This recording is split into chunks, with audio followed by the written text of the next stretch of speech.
दोस्तों, आप देख रहे हैं बाबा दर्शन न्यूज। बाबा दर्शन न्यूज से मैं इनामुल्ला खान। गुजरात में MIM भी चुनाव लड़ेगी। चुनाव लड़ने की वाहिद वजह है कि नगर निकाय चुनाव में उसने कुछ अच्छा प्रदर्शन किया था, जिसकी वजह से असदुद्दीन ओवैसी की पार्टी MIM वहां चुनाव लड़ने का पूरा मन बना रही है। लेकिन कितने सीटों पर चुनाव लड़ेगी, इसका अभी निर्णय आना बाकी है। आगे बताते चले कि असदुद्दीन ओवैसी और अकबरुद्दीन ओवैसी ये दोनों भाई हैं और उनके पिता सलाहुद्दीन ओवैसी एक बहुत बड़े नेता थे और उनके घर पर काफी बड़े बड़े लोगों का आना जाना होता था। श्रीमती इंदिरा गांधी जी भी उनके घर आ चुकी हैं। वो खाने पर आई, प्रधानमंत्री भी थी देश की, कई एक बार प्रधानमंत्री रही हैं।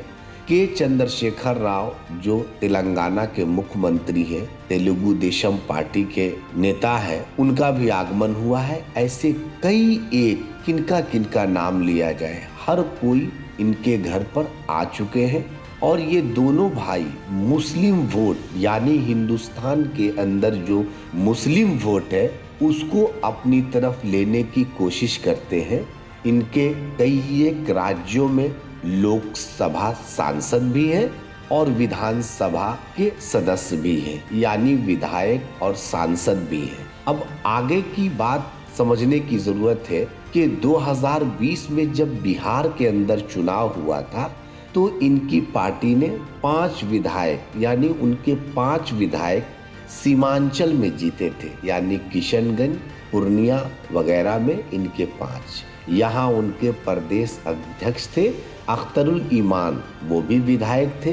लेकिन राजद ने अपनी तरफ उन लोगों को खींच लिया, उनकी पार्टी टूट गई और 4 विधायक राजद में शामिल हो गए, जिसमें पूर्व मंत्री है तस्लीमुद्दीन साहब मरहूम, उनके बेटे को मंत्री बनाया गया है, यानी शहनवाज आलम को मंत्री बनाया गया है। असदुद्दीन ओवैसी काफी बोलता हुआ चेहरा है, बेबाक है, काफी हर तरह के हर पॉइंट पर वो बोलते हैं। उत्तर प्रदेश में भी उन्होंने चुनाव लड़ा है विगत वर्ष, लेकिन कोई लाभ नहीं मिल पाया क्योंकि वहाँ वोटों का पोलराइजेशन वो नहीं कर पाए।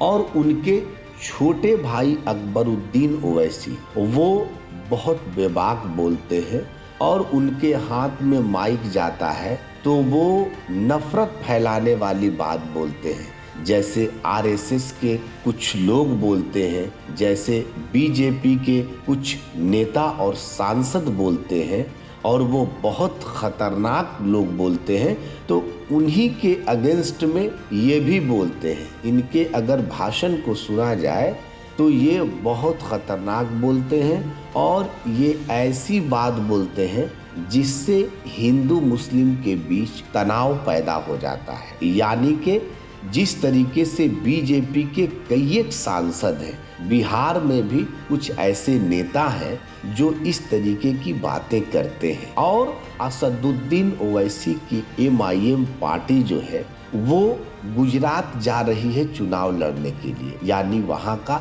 विधानसभा चुनाव लड़ेगी।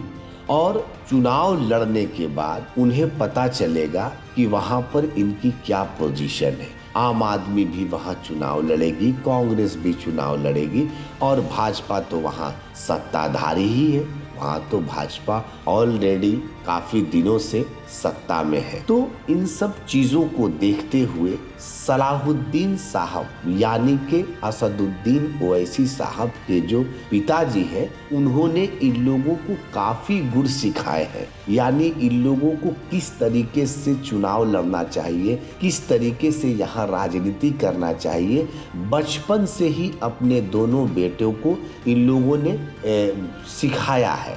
और सबसे बड़ी बात यह है कि असदुद्दीन ओवैसी साहब के जो बेटा है, जो 2010 में पैदा हुए, यानी 12 साल की उम्र उनकी, यानी कि अब वो 22 साल के हो गए और उनका भी आलम कम नहीं है। वो भी जो है सुल्तानुद्दीन ओवैसी, यानी कि 4 बेटी, असदुद्दीन ओवैसी साहब की 4 बेटी और एक बेटा जो सुल्तानुद्दीन ओवैसी हैं वो भी कम नहीं है। वो भी लगातार बहुत सारे प्रोग्राम में जाते हैं और असदुद्दीन साहब के हाथों को मजबूत करते हैं। ये लोग ऐसे हैं जो सीधा सीधा भाजपा पर वार करते हैं और भाजपा के साथ सीधी लड़ाई लड़ते हैं। इन लोगों ने बंगाल में भी जाके चुनाव लड़ा लेकिन कोई फायदा नहीं मिला। ये लोग लगातार चुनाव लड़ते हैं, पोलराइजेशन करते हैं,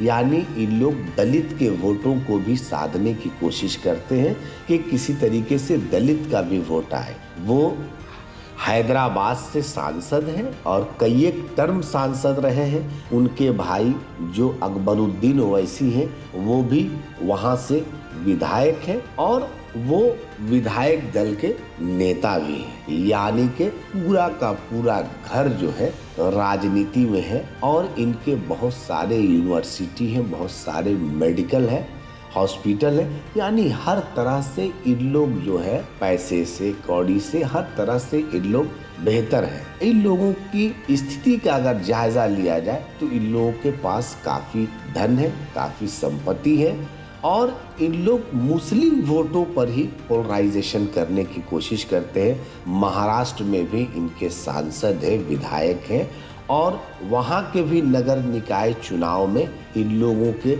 वार्ड सदस्य वहाँ जीते हैं।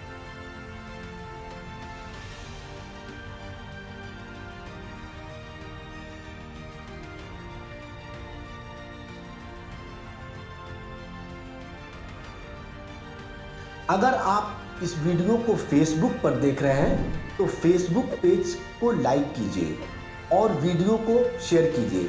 अगर आप इस वीडियो को यूट्यूब पर देख रहे हैं तो यूट्यूब चैनल को सब्सक्राइब कीजिए और घंटी के आइकॉन को दबाइए।